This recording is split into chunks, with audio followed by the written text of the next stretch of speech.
Point note करते रहिएगा बेटा। आपने सबसे पहले क्वेश्चन में ये नोट करना है कि सवाल में नेचर ऑफ इंटरेस्ट क्या है। सबसे पहले आपने क्वेश्चन में ये नोट करना है। अब मैं आपको नेचर ऑफ इंटरेस्ट की मिसाल देता हूं, देखें जी। अगर सिंपल इंटरेस्ट का क्वेश्चन होगा, अपने पास नोट करते रहिएगा इन चीजों को। अगर सिंपल इंटरेस्ट का क्वेश्चन होगा तो या तो क्वेश्चन में सिंपल इंटरेस्ट लिखा होगा या क्वेश्चन में कुछ भी नहीं लिखा होगा। ठीक है जी। जैसे मिसाल के तौर पे अगर ये क्वेश्चन में से मैं कंपाउंड के वर्ड को हटा दूं तो अब ये क्वेश्चन मेरे पास सिंपल इंटरेस्ट का क्वेश्चन बन जाएगा। कंपाउंड का वर्ड आ गया तो ये सवाल कंपाउंड का वर्ड बन जाएगा, सवाल क्वेश्चन बन जाएगा। तो आपने सबसे पहले ये बात ध्यान में रखनी है कि आपने नेचर ऑफ इंटरेस्ट को डिस्कस करना है। अच्छा, एनुटी क्या होती है वो मैं भी आपको आगे समझाता हूं। इधर देखिए, मैंने सबसे पहले क्या लिख दिया, कंपाउंड इंटरेस्ट का वर्ड, यानी कि ये कंपाउंड इंटरेस्ट का सवाल है। अब आपको पता है, हमने आपको क्लास में भी नोट डाउन कराया था, how much money will be receive, agreed money, sum of money, total amount, future amount, ये सारे कैपिटल ए को रिप्रेजेंट करते हैं। तो हाउ मच मनी यानी कि सम ऑफ मनी को हम कहेंगे A, by an investor on rupees 50,000। On rupees का वर्ड लिखा हो, डिपॉजिट का वर्ड लिखा हो, बोरो का वर्ड लिखा हो, ये सारे इन्वेस्टेड अमाउंट यानी कि कैपिटल पी को रिप्रेजेंट करते हैं। आफ्टर 10 ईयर्स, आफ्टर 10 ईयर्स में आप समझ जाइएगा जो ईयर होगा वो हमारे लिए स्मॉल एन होता है। रेट ऑफ 12.5%, जो रेट होता है वो हमारे पास स्मॉल आर होता है, और परसेंटेज को हमेशा 100 से डिवाइड करते हैं। अच्छा, अपने पास नोट कर लें आप कि अगर आपके पास वर्ड लिखा हो एनुअली, ईयरली, तो इसका या पर एनम, इसमें एम की वैल्यू होगी 1। एम क्या होता है मैं भी आपको समझाता हूं। बाय एनुअल का वर्ड लिखा हो, सेमी एनुअल का वर्ड लिखा हो, हाफ ईयर का वर्ड लिखा हो, 6 मंथ का वर्ड लिखा हो, इसका मतलब होता है M2। क्वार्टर में होता है M4, और मंथली में होता है M12। सर ये एम क्या है? एम बेटा आपके पास टाइम पीरियड पर ईयर होता है। टाइम पीरियड पर ईयर का मतलब होता है कि वो जो आपके पास नंबर ऑफ ईयर्स थे 20, अगर बाय एनुअल है तो इसका मतलब है कि आप अपनी इन्वेस्टमेंट 10 सालों में 20 दफा करेंगे, क्योंकि हर इन्वेस्टमेंट साल में 2 दफा हो रही है बाय एनुअल। तो अगर आपके पास क्वेश्चन में 10 ईयर्स गिवन है तो इसका मतलब है 20 आपके पास हो जाएगा कंपाउंडेड बायएनुअल में पीरियड। इसी तरीके से जब हम आर की बात करेंगे बेटा तो आर को हम डिवाइड करेंगे 2 से। ये आपने ध्यान में बिठा लेनी है बात। उसके बाद सिंपल क्वेश्चन है जी, वैल्यू पुट करें, सॉल्व करें, आंसर आ जाएगा ए का। इस सवाल में अगर मैं मिसाल के तौर पे यही सवाल आपके साथ डिस्कस करूं और इसमें देखें मैं क्या चेंजेस लाता हूं। अब मैं यही सवाल आपके साथ डिस्कस करता हूं और इसमें देखें मैं आपके साथ क्या चेंजेस लाता हूं, और से देखें जी। मैं करता ये हूं हाउ मच इंटरेस्ट, अब मनी की जगह मैं लिख दूं how much interest. Same question है जी। तो याद रखिएगा, अब आपको सम ऑफ अमाउंट नहीं चाहिए, अब हमें इंटरेस्ट चाहिए। सेम क्वेश्चन है जी। अब हमें अमाउंट चाहिए जी, इंटरेस्ट चाहिए। तो सर हम क्या करेंगे, सारा क्वेश्चन वही है जो भी आपने करा है, सिर्फ इंटरेस्ट में आप करते ये हैं कि आई की फार्मूले को आपने यूज करना होता है A-P से। सर ए की वैल्यू आपके पास गिवन है कितनी, 168092.65, और पी की वैल्यू सर क्वेश्चन में कितनी गिवन है, 50,000। तो आप सिंपली इसको माइनस कर देंगे और आपके पास वैल्यू आ जाएगी कितनी, जो आपने यहां पे वैल्यू लिख दी। इसका मतलब है कि अगर सवाल में वो मुझे बोले कि मुझे फाइंड आउट करना है इंटरेस्ट, तो भी मुझे ए पहले निकालना पड़ेगा और ए माइनस पी करना होगा। अब कुछ स्टूडेंट ऐसे होते हैं जो इस क्वेश्चन में कंफ्यूज हो जाते हैं कि सर हमें समझ में नहीं आ रहा कि हमें ए फाइंड आउट करना है या पी, तो उस वक्त ए फाइंड आउट करना है या आई। तो मैं उस वक्त उनसे कहता हूं कि देखें, ए तो आपने हर कंडीशन में फाइंड आउट करना है तो वो तो आप निकालें। अगर आप कंफ्यूज हो रहे हैं तो आप इंटरेस्ट भी निकालते हैं।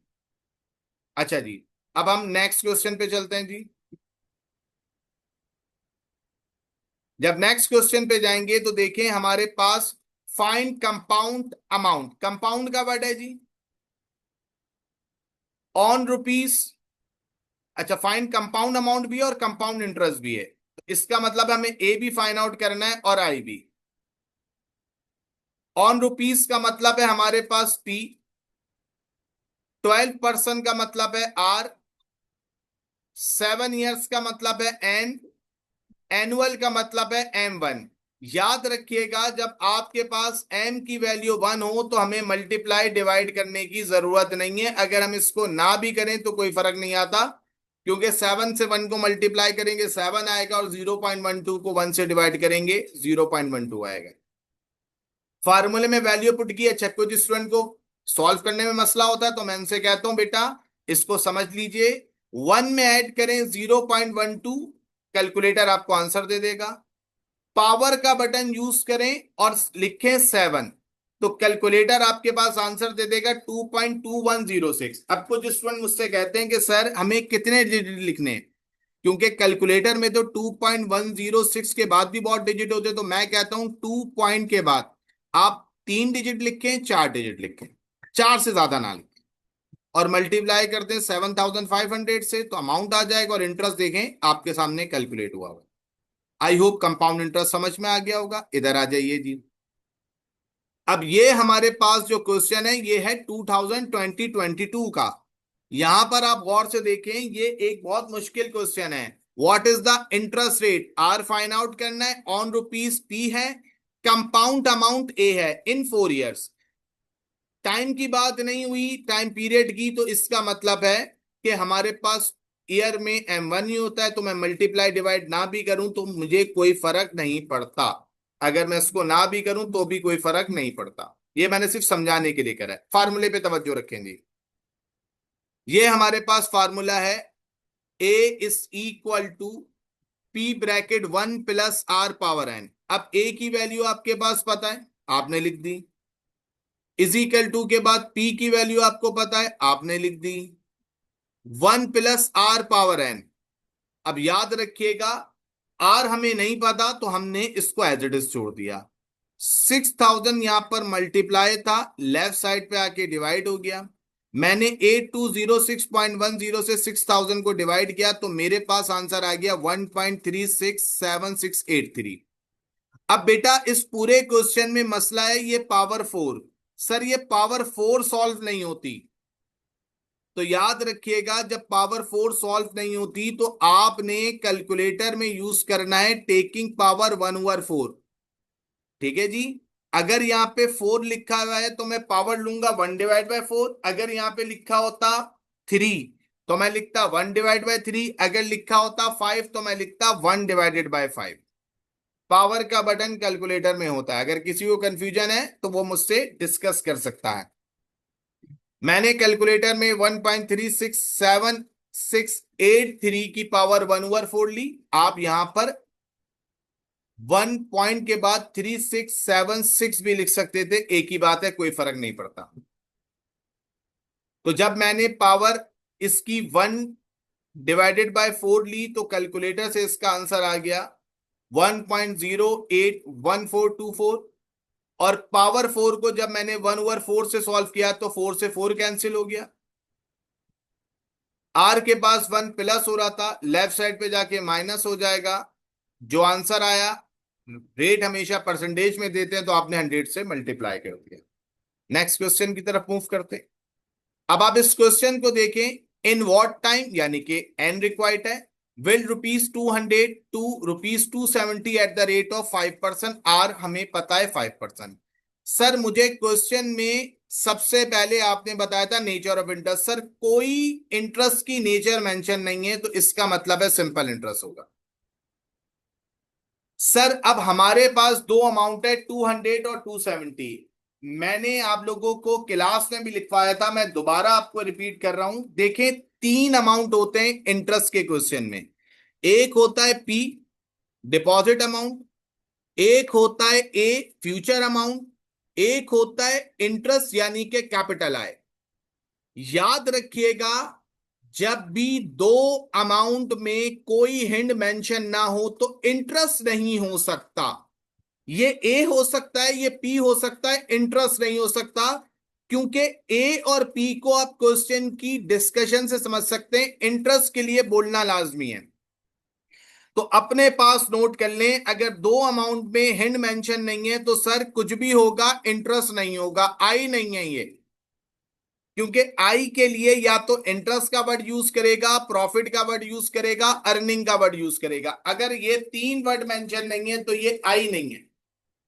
अब सर ये फिर क्या होगा, लोअर अमाउंट पी होगा, हायर अमाउंट ए होगा, सिंपल है। आई थिंक ये 2018 का क्वेश्चन है। जब आपके पास N1 हो तो हमें ये करने की जरूरत नहीं होती। आपने सिंपल इंटरेस्ट का फार्मूला लिखा, A is equal to P into 1 + RN। आपके पास ए मौजूद है 270, आपके पास पी मौजूद है 200, वन फार्मूले का as it is, R 0.05 as it is. 200 को मैं राइट से लेफ्ट साइड पे ले आके डिवाइड कर दूंगा, 270 से 1.35 आ जाएगा, और 1 से माइनस करूंगा तो 0.35 आ जाएगा। 0.05 एन से मल्टीप्लाई हो रहा था, राइट से उठ के लेफ्ट पे जाएगा, डिवाइड हो जाएगा, 7 ईयर्स आ जाएगा। इस क्वेश्चन को अच्छे से डिस्कस कर लिएगा। अब हम डिस्कस करेंगे एनयूटी के क्वेश्चंस को। अच्छा जी, अब हम डिस्कस करेंगे एनयूटी। तो एनयूटी की पहचान देखें जी, find sum and present value of annuity. Annuity के क्वेश्चन में एनयूटी का वर्ड लिखा होगा, एनयूटी के क्वेश्चन में एनयूटी का वर्ड लिखा होगा। दूसरा वर्ड क्या लिखा होगा, eight the end of each, eight the end of each. ये भी एनओटी के पहचाने के इन्वेस्टमेंट एक दफा से ज्यादा हो रही है। अच्छा याद रखिएगा, सारे वेरिएबल वही हैं जो हमने प्रीवियस डिस्कस किए, सिर्फ यहां पे एनओटी के अंदर फर्क ये होता है कि जो इन्वेस्टेड अमाउंट है उसको हम पी नहीं कहते, कैपिटल आर कहते हैं। इसको अपने पास नोट डाउन कर लिएगा। जो हमारे पास इन्वेस्टेड अमाउंट है उसको हम पी नहीं कहते, कैपिटल आर कहते हैं। ठीक है जी। At the end of each year की अगर हम बात करेंगे, at the end of each year की अगर हम बात करेंगे तो याद रखिएगा, याद रखिएगा, वो हमारे पास ईयर हो गया 10 years. Eight the end of each से हमने एनओटी रीड किया, 10 ईयर्स एन हो गया। 8% स्मॉल आर हो गया जी, आर को हमने 100 से डिवाइड किया, 0.08। कंपाउंडेड एनुअली, जब कंपाउंडेड एनुअली है तो इसका मतलब है टाइम पीरियड पर ईयर हमारे पास 1 है। 1 से मल्टीप्लाई करें ना करें कोई फर्क नहीं पड़ता, यानी कि जब 1 हो तो मुझे ये चीज मैं ना भी करूं तो भी कोई फर्क नहीं पड़ता, और कर लें तो भी कोई फर्क नहीं पड़ता। अब यहां हमारे पास सम ऑफ एनुटी का फार्मूला है जी।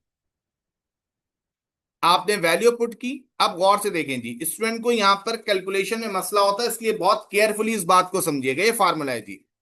सबसे पहले आपने ये ध्यान में रखना है, 6000 सिंगल नंबर है, इसका मतलब है ये ब्रैकेट की सारी वैल्यू को सॉल्व करके जब मैं सिंगल नंबर बना लूंगा तो मैं फिर 6000 से मल्टीप्लाई करूंगा। तो सर सिंगल नंबर कैसे बनेगा, गौर से देखें। सबसे पहले आप 1 + 0.08 करेंगे, यह आ गया 1.08। पावर इसकी 10 मौजूद है, आपने 1.08 की पावर 10 ली, कैलकुलेटर से आंसर आ जाएगा 2.1589। फाइनली 1 से माइनस करें 2.1589 को, यह आ जाएगा आपके पास 1.1589। 0.08 से इसको डिवाइड करें आपके पास आंसर आ जाएगा 14.48625 और 6000 से मल्टीप्लाई कर लें। यहां पर किसी को कोई चीज डिस्कस करनी हो तो वो मुझसे डिस्कस कर ले। अब मैं आपके साथ डिस्कस करूंगा प्रेजेंट वैल्यू। अच्छा, ये ध्यान में रखिएगा, जो एनओटी का फार्मूला है वही प्रेजेंट वैल्यू का फार्मूला है। अगर मैं इस चीज को गायब कर दूं तो ये ए से किसका फार्मूला बन जाए, पी से किसका फार्मूला बन जाएगा, ए। और अगर डिवाइड में 1 + r⁻n आ जाए तो ये पी का फार्मूला बन जाएगा। तो तरीका वही है सॉल्व करने का। मैंने 1 + 0.08 की पावर 10 ली, ये आंसर आ गया 2.1589। 1 से माइनस किया, 1.1589 आ गया। 1.08 पावर 10 का आंसर 2.1589 ही आया था। इसको मैंने 0.08 से मल्टीप्लाई किया तो मेरे पास आंसर आ गया 0.1727। 1.1589 को मैंने 0.1727 से डिवाइड किया, जो आंसर आया 6000 से मल्टीप्लाई करूंगा तो मेरे पास एनओटी का आंसर आ जाएगा। अब एक क्वेश्चन मैं आपके साथ और डिस्कस कर रहा हूं एनओटी का। Find the sum and present value of N O T if an amount of ₹500 is invested. N O T में इन्वेस्टेड अमाउंट को, डिपॉजिट अमाउंट को हम कैपिटल आर कहते हैं। At the end of each half year, at the end of each half year, जब half year की बात होगी तो टाइम पीरियड हो जाएगा 2। फॉर 5 ईयर्स एन हो गया 6%, स्मॉल आर हो गया जी। सबसे पहले नेचर ऑफ इंटरेस्ट यानी कि एनओटी को डिस्कस कर लिएगा।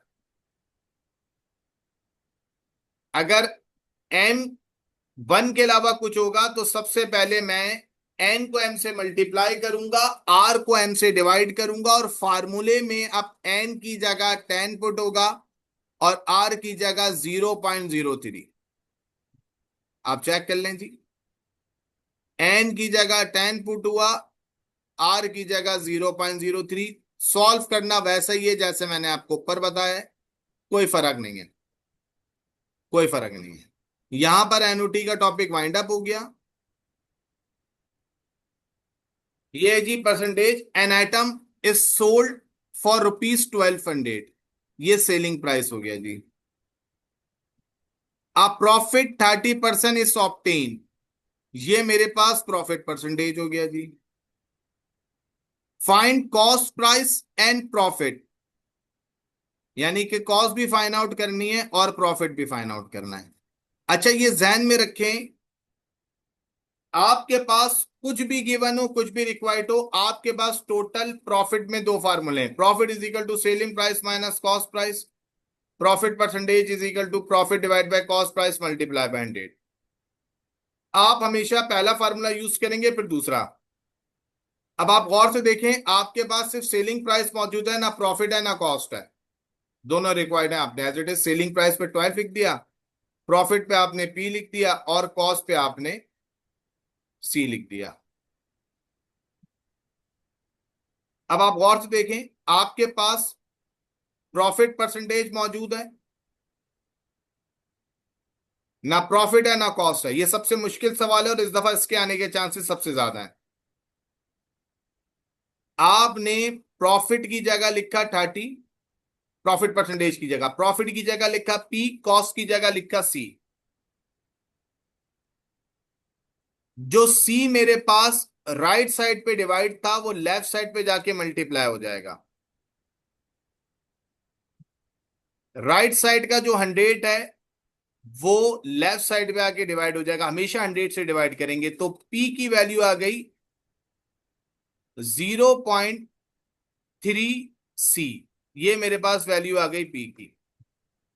अब इस पी की वैल्यू को मैं पुट करूंगा इक्वेशन नंबर 1 में, P is equal to 1200 - C।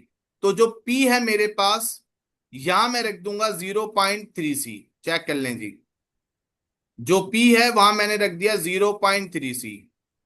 ये बहुत इंपॉर्टेंट क्वेश्चन है, इसको अच्छे से समझें। सी राइट साइड पे माइनस था, लेफ्ट साइड पे आके प्लस हो जाएगा, और अगर कोई नंबर नहीं है तो 1 है। 1 + 0.3C करेंगे तो 1.3C आ जाएगा। 1200 के पास लाके डिवाइड करेंगे, जो वैल्यू आएगी उसको इक्वेशन 1 में पुट करेंगे, 1200 से माइनस करेंगे, प्रॉफिट आ जाएगा। बहुत सिंपल है जी। अब मैं आपको एक ये क्वेश्चन डिस्कस कर रहा हूं, ये 2015 का क्वेश्चन है जिसके आने के चांसेस हैं।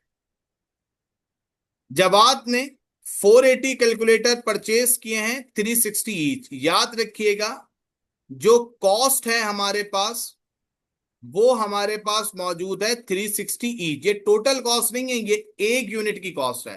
तो मैं इसको टोटल यूनिट 360 को टोटल यूनिट 480 से मल्टीप्लाई करूंगा तो मेरे पास टोटल कॉस्ट आ जाएगी। इसी तरीके से जब मैं आगे बढ़ता हूं तो वो मुझे कहता है and sold them at rupees 340 each. तो जब मैं 340 को 480 से मल्टीप्लाई करूंगा तो टोटल सेल आ जाएगी। इस पूरे क्वेश्चन में सिर्फ समझने वाली बात यह है कि आपने किस तरीके से टोटल सेल और total profit fine total sale और टोटल कॉस्ट फाइंड आउट करनी है। ये आपने फाइंड आउट कर ली, उसके बाद तो पुराना फार्मूला है। सर हमें कैसे पता चलेगा प्रॉफिट नहीं लॉस लगेगा? बेटा जी आप कॉस्ट के अमाउंट को देखें, 172,800 है और सेल का अमाउंट 163,200 है, कम है। अगर प्रॉफिट होता तो फार्मूला था हमारे पास total cost minus total sale. अगर लॉस है तो फार्मूला है total cost minus total sale, और प्रॉफिट होता तो फार्मूला होता है total sale minus total cost. ठीक है जी, मैं फिर रिपीट कर दूं। अगर मेरे पास ये प्रॉफिट का सवाल होता तो मैं लिखता, आपके सामने मैं दोबारा लिख रहा हूं ताकि आपको कंफ्यूजन क्लियर हो जाए।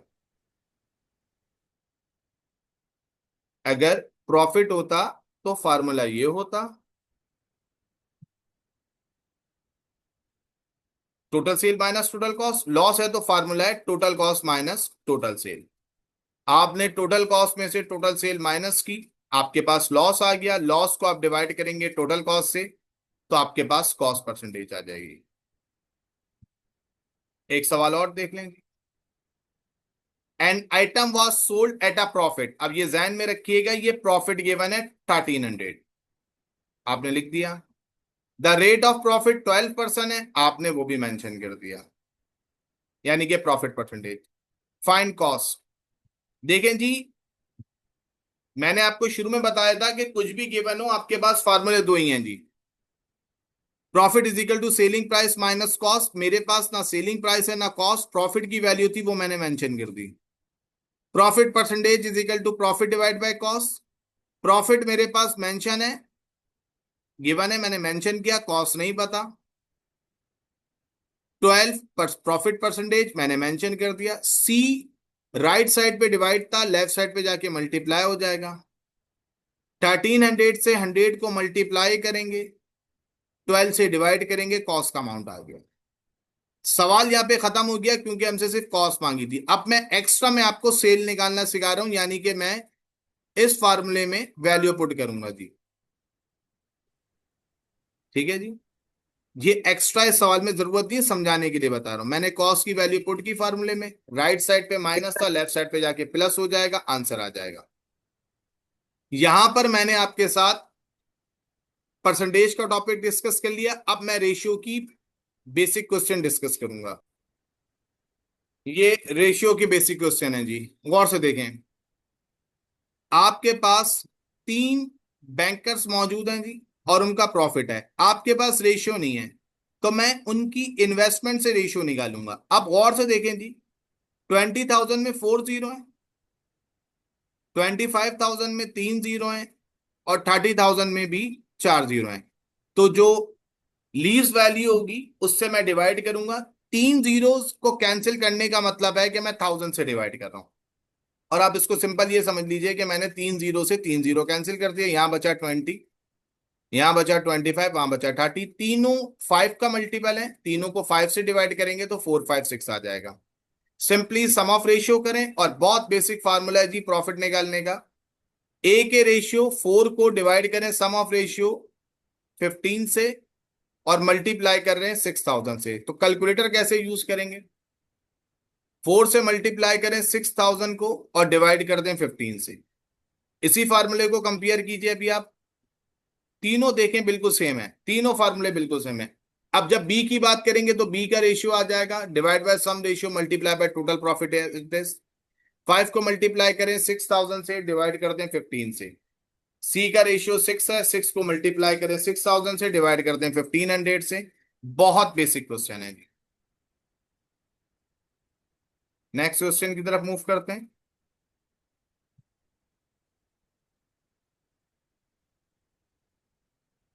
ये हमारे पास क्वेश्चन है जी, पास पेपर का। जवाद, अरीबा और हमजा। अब यहां पर मेरे पास जवाद, अरीबा और हमजा, इनके रेशियो दिए हुए हैं। जवाद और अरीबा का रेशियो दिया हुआ है मुझे 5:3, और अरीबा और हमजा का रेशियो दिया हुआ है 3:2। अब आप देखें दोनों में कॉमन अरीबा है, और अरीबा की वैल्यू यहां पर भी 3 है और यहां पर भी 3 है, तो रेशियो आ जाएगा 5:3:2। ये रेशियो आ गया 5:3:2। सम ऑफ रेशियो करें, उसी फार्मूले में पुट करें, सॉल्व करें, आंसर आ जाएगा। आई होप यहां तक आपको लेक्चर अच्छे से समझ में आ गया होगा।